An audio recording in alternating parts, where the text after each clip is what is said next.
Happy New Year, everybody. This is Roger Daltrey and I'm here with another unboxing video. And in case you haven't read the description, I'm doing the other Rod Stewart box set. This is 1975 to 2001, basically the Warner Brothers years. We can call it that.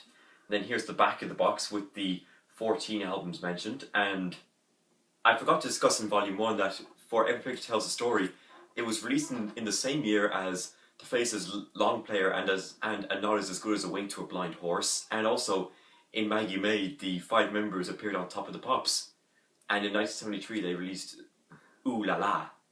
And now this is everything after the Faces broke up, because Kenny Jones and Ian McLagan did a reunion in the Small Faces and Steve Marriott came back to them even though he was in Humble Pie, and then Ronnie Lane did several other musical projects. So without any hesitation, let's get this opened up. Well, it's basically to lift the cellophane off because I want to see if this is what it's saying. And this video is dedicated to the same person, Stephen Murphy, whose alter ego is Rod Stewart. So as we open them up here, there's the replicas, and let's get started. So here is Rod Stewart's 6th studio album, Atlantic Crossing, from 1975.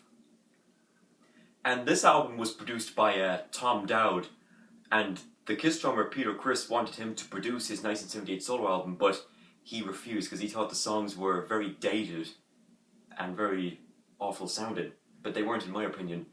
And this album produced a big hit on here called Sailing. We all know that song and we all know it's a fantastic track. And the song Tree Time Loser was performed when he was in The Faces, and another big hit on this is I Don't Want to Talk About It. Now all the discs are the same, so I'll just pull out one of them just to make sure we get it done in time. It basically follows the box set nearly. But that's Atlantic Crossing, and this album is divided into a fast and slow section. Like, there's some fast songs and some slow songs, and Sailing is one of the slow songs. And 3/4 of Booker T and the MGs play on this album as guest musicians. And when I do my official rock music vlogs in the future, the background music will be by Booker T and the MGs. But that's that album. Next, in 1976 came A Night on the Town. And the front cover is actually different because this isn't the actual front cover. It's just the back cover that's for the front cover. But this album was nearly as good. I liked it. It has a hit on here called Tonight's the Night, and it's also the title of a Neil Young song, and for those that don't know, I am a massive Neil Young fan. And it also features a Cat Stevens cover. The first cut is the deepest. And the song Big Bayou was performed when he was in The Faces also. And it also has a big hit on here called The Killing of Georgie Part 1 and 2. And it was produced by the same guy, Tom Dowd. And Joe Walsh from the Eagles plays some does a guitar player on here. And just like Atlantic Crossing, it's divided into a fast and slow half, but this time side 1 is the slow half and side 2 is the fast half. Whereas on Atlantic Crossing, side 1 is fast and the other half is slow. But this is a good album overall. And this was the last album to reach #1 in the UK for several years. Stick that there. Up next is one of my personal favourite Rod Stewart albums, along with Every Picture Tells a Story. Footloose and Fancy Free from 1977. And this album produces probably my second favourite Rod Stewart song of all time, Hot Legs. And he does a cover of the Supreme song You Keep Me Hanging On. And he also had a big hit on here called I Was Only Joking. And Nicky Hopkins does some session keyboard playing on this, and he was a session keyboard player for the Kinks on some of their early stuff. And I really love the front cover. It's kind of adult, in my opinion. And on the back cover you can see, I think that's his dog, but I'm not sure.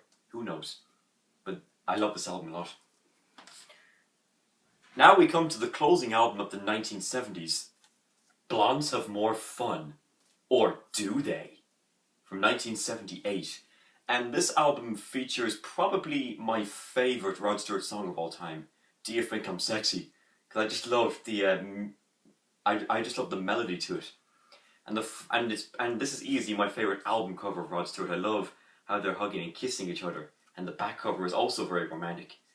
I'd say this and Every Picture Tells a Story are probably tied as my 2 favourite Rod Stewart albums, and as well as Footloose and Fancy Free. So now we enter the 1980s with Foolish Behaviour. And I'm not sure if this is one of my favourites, but by no means would it be a bad album. No way. And then here's the back cover. He has a guitar nearly. And what do we have on here? In the song She Won't Dance With Me, there's a very explicit word in that. And this has four singles on here, so some might think it's good, some might think it's bad. It might be mixed reviews, but we'll see when we get there, after I've listened to all these. Oops. And now I love this album. He came back Rockin Wit Tonight I'm Yours from 1981. And this has a big hit on here called Young Turks, and on lead guitar is Mark Knopfler from Dire Straits. And the song Tonight I'm Yours is also a big hit, and he even covers a Bob Dylan song in a long, long time, Just Like a Woman. My dad actually has this on vinyl. I'm not sure where we can find it, but I'm sure it's still here in this lovely house. Cool album. Next, in 1983 came Body Wishes. And this album was a huge disappointment, and this is a parody album cover of Elvis Presley's 59 Million Elvis Fans Can't Be Wrong. And this still has a big hit on here called Baby Jane. And I forgot to mention on Foolish Behaviour and Tonight I'm Yours, those two were in the original album series of Rod Stewart. As I said, they picked 5 albums, and just like ZZ Top, they randomised them. This one doesn't make it, unfortunately. Maybe not only because it was a disappointment, but they just didn't want to pick it. Then after that came Camouflage from 1984. And this was kind of like Body Wishes, but this one did so much better. And on this album here, he covers the song by Free, All Right Now. And we all know that song, that's a very good track. And he even does a cover of Can We Still Be Friends? And Jeff Beck played on that. And speaking of Jeff Beck, Rod Stewart was a guest musician on his 1985 solo record, which he did People Get Ready by the Impressions, and it features his highest recorded note called C6, just an octave below from C7. That's that album for you. Next, in 1986 came Out of Order. I mean, not Out of Order, The Beat of My Heart, or sometimes just called Subtitled Rod Stewart. And on this album, he covers the Beatles song In My Life. And that's a really good track. This was produced by Bob Ezrin, who was successful with the Alice Cooper albums and produced the Kiss albums Destroyer, Music from the Elder, and Revenge. This might be a good album, who knows. Now we come to the closing album of the 1980s, Out of Order from 1988. And on this album he does another Bob Dylan song on here called Forever Young, but it's not the actual song that Bob Dylan did. It was just the structure of the lyrics was very similar to Bob Dylan's song, but it's not the actual one that Bob Dylan did.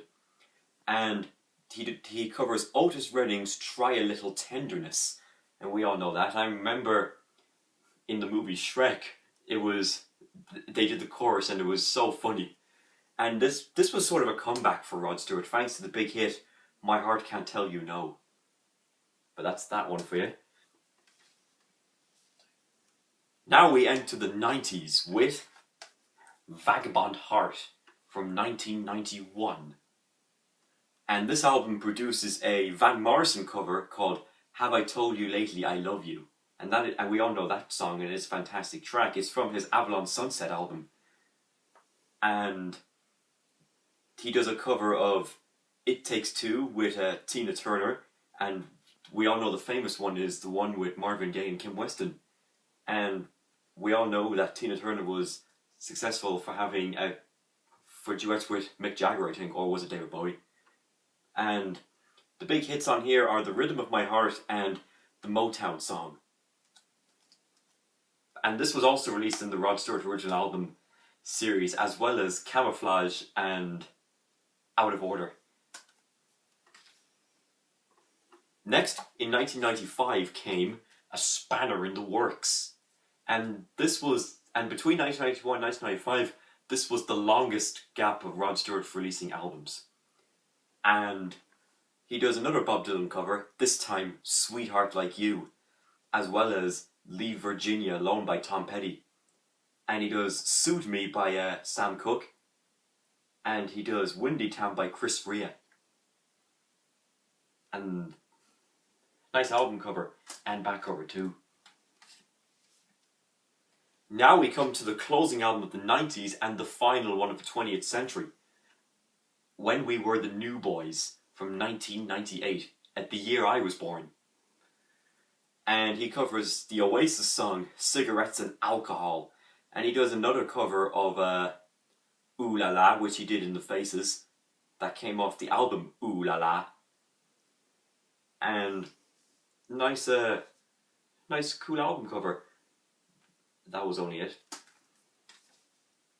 And finally, the first and only album of the 21st century and the only record on Atlantic Records, Human, from 2001. And this is the only one, as I said, that's on Atlantic Records, so I think they should have dismissed this one. But hey, we have it eventually. Mark Knopfler is back playing guitar on this album, and even Slash from Guns N' Roses too. And it's a nice album cover. I really do like the front cover a lot. So there you go. That is the Rod Stewart, the studio albums, 1975 to 2001. I hope you all enjoyed it. He did have later releases, but I don't know all the order, but some included It Had to Be You from 2002. Still the Same from 2006, which he did a cover of Creedence Clearwater Revival's Have You Ever Seen the Rain. He had Merry Christmas Baby from 2012, which is an album just of Christmas songs. Time from 2013, which was the first album since Night on the Town to reach #1 in the UK. And then his most recent album, Another Country from 2015. And when he was on the X Factor in 2015, he performed a song from that album. But overall, this is a pretty good collection. And I do love how we got his first 19 studio albums. So, in case most of you already know, this is 2017 now, my first video of 2017. And I won't be on for a while because I've done 3 unboxing videos in a row. I kind of need to take a break for a while, but I should hopefully be back next week or so with the Blue Oyster Cult Columbia Albums collection. I'll need to order it from Discogs soon enough. But anyway, if you have this box set already and what you think of it, definitely leave me a comment, subscribe to my channel, and leave a comment below on what you think of Rod Stewart and the Faces. Thanks very much. Happy New Year.